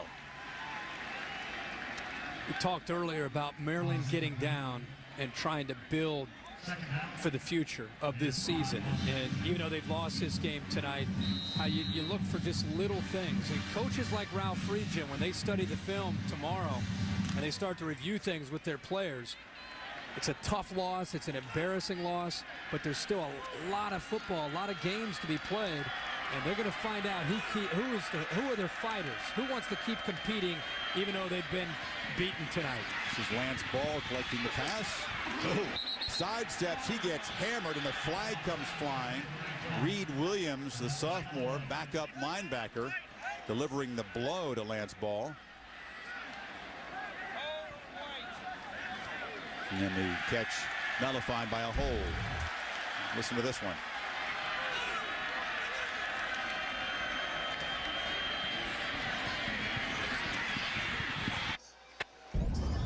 Williams, a West Virginia guy, Moorefield. This roster dotted with guys from small towns in this state, just like that one. Tough guys. Yeah, tough guys. He's instinctive, very good player, and just a young player. That's what we were talking about. The difference with their defense from some of the others that are up in the top 5 is that they have a lot of youth, a lot of inexperience trying to learn this 3-3-5 defense. Hollenbach reads the pressure and finds Hayward Bay, who spins inside the 15 near first down yardage. Holmes one more time there on the stop. I've been really impressed if you're looking at Maryland as this season goes on. They came in tonight with a major question at the wide receiver position because of the youth and the inexperience. Overall, considering how this game has gone, those kids have shown some toughness tonight. They'll throw on 3rd and short. Hollenbach fires incomplete. Again, he was looking for Hayward Bay in traffic. So it'll set up 4th and a yard as Rivers was there on the coverage. And the rain begins to fall a little harder. You're driving to Pittsburgh, right? We decided that already. You're behind the wheel tonight? Yeah, I got no problem. All right. Won't be a problem. Hope Aaron's okay down there. She'll be pretty waterlogged. She's going to have to sit in the back seat. Yeah, throw her back with the luggage. She'll be fine. 4th down. It's Lance Ball, the setback. He gets it straight up the middle and fights forward. They're dragging on his legs. It'll be close. I think he does have enough for the 1st down as Reed Williams is trying to haul him backwards. Yeah, 1st down. Forget about beating West Virginia. When you look ahead at their schedule, Kirk, I mean, who's going to challenge them? East Carolina on the road, Mississippi State down in Starkville. They haven't scored a point yet this season. Syracuse comes in here with that losing streak as they collide with the Illini this weekend at Connecticut. Okay. Physical team, the Huskies. Incomplete near the goalpost. They were looking for Hanos, and he was well covered. He pleads his case to the official, but no flag. And then Louisville. Well, the 2 games have to be October 20th at Connecticut and then November 2nd at Louisville. Don't forget, they also in the backyard brawl have to go see Dave Wannstedt in Pitt. Right. So I mean, it's not as if, well, this is done. They're going to be undefeated. No, I'm just saying who's going to test them before the Louisville game, if anybody. I think it's going to have to. I don't think anybody really can athletically. I think it's going to be Louisville. Hollenbach on 2nd down, turns it up. Collapses at the 8-yard line. I think that game will decide a BCS Bowl. I mean, that's more than likely going to be the Big East champion determined on Thursday Night Football, November 2nd. We're looking forward to Papa John Stadium. BCS Bowl bid, but perhaps staying in running for the BCS championship game. Yes. See if Louisville can take care of business against the Canes. Did you ever make a prediction on that one? I didn't think you did make a pick. Yeah, at the beginning of the season? No, did you pick? I picked Louisville. Yeah, but did you pick the Louisville Miami? Oh, no, that's for college game day. That's the prediction show. Okay, all right. Yeah, that's the prediction shows on Saturday. In the end zone, a jump ball incomplete. They're looking for Isaiah Williams. One more time, Holmes on the coverage, and there to help out was Larry Williams. Seems to be okay. There was a question about his back, which was sprained last week coming into the game. He's been able to play pretty sparingly in a reserve role tonight, but seems to be okay. So 4th down again for this Maryland offense.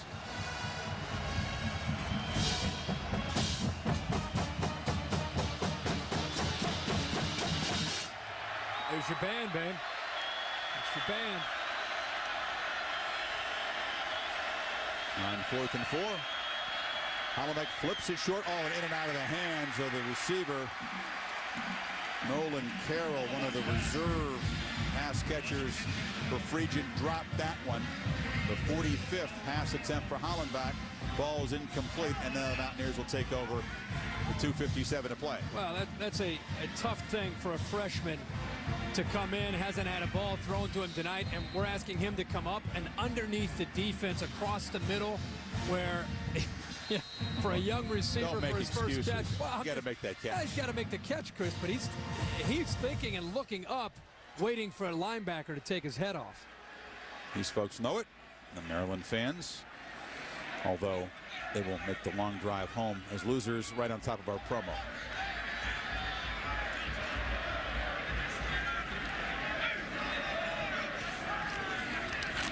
Slayton has been taken out of the game, and they hand it straight ahead. Bowling for nice yardage. They just keep trotting these backs out there. Is Schmidt, big 250-pounder. A Wrangler 5-star player of the game, who else but Steve Slayton. Didn't quite get the 200-yard game, picks up the 2 touchdowns. He's at 195. He just saw Owen Schmidt pick up a big game, and he said, hey, Coach, just one more carry. Just one more carry. We haven't, and that's another element to this offense that we haven't seen much of is Owen Schmidt. I mean, you put his power running along with Pat White and Steve Slayton. They are, that's what really makes this offense even that much more diversified. He's averaged more than 7 yards a carry in his 6 carries tonight. That's another nice gain. Schmidt was the guy who wore down Maryland last year. He hammered away late in the game. Schmidt accounting for almost all of the yards on the clinching drive. They haven't needed to produce that kind of drive tonight, as the electric speed of Slayton and White gave them the big cushion. haven't needed him, but at some point when this offense is clicking, he's a great part of it. They a lot of times can put Owen Schmidt in the backfield together with Steve Slate. The loss by Texas last week left TCU with the longest active win streak in 1A, with the Mountaineers tied for second with the Ohio State University.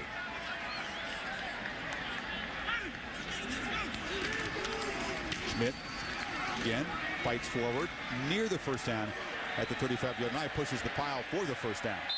See the power in this guy. He always runs like he has a point to prove. Rodriguez said every day is a holiday for Owen Schmidt. Just a great outlook on life. He's been through surgeries, he's been overlooked, walked on, earned a scholarship, and nice kid. Walked into the team dinner last night. You want the 200-yard game? Oh my God. He was at 2. Oh, they're coming in just for the victory. Want to remind people that the fun has just started. We're getting ready to flip over to ESPN News. All right. A little ESPN News Extra. Right. Thank Marty Aronoff, our unparalleled statistician. Mike Black spotting up in the booth. You're a man down. Josh not here tonight, but good job out of you without your trusty spotter. Good effort, shorthanded. And a good effort for the Mountaineers. This was the national showcase game. Their biggest test so far, and they pass it with flying colors. The speed of Slayton and White, much too much for Maryland. Yeah, there's some questions on this team. 28 in the first quarter. They slowed down a bit as they go out to gingerly take down the goalpost. There'll be no bum rushing of the field to rip it down. This is how they do it here. You like this? An engineering enterprise? I mean, was this a big enough game to rip the goalpost down? I don't know. Not taking any chances. West Virginia and Rich Rodriguez can sit back and watch separation Saturday after a very satisfying thumping of a border rival in Maryland. This has been a presentation of ESPN, the worldwide leader in sports. For more, log on to ESPN.com. For Kirk Herbstreit and Aaron Anders, our entire football team on Thursday, I'm Chris Fowler. Sports Center with Stu and Steve Levy coming up now.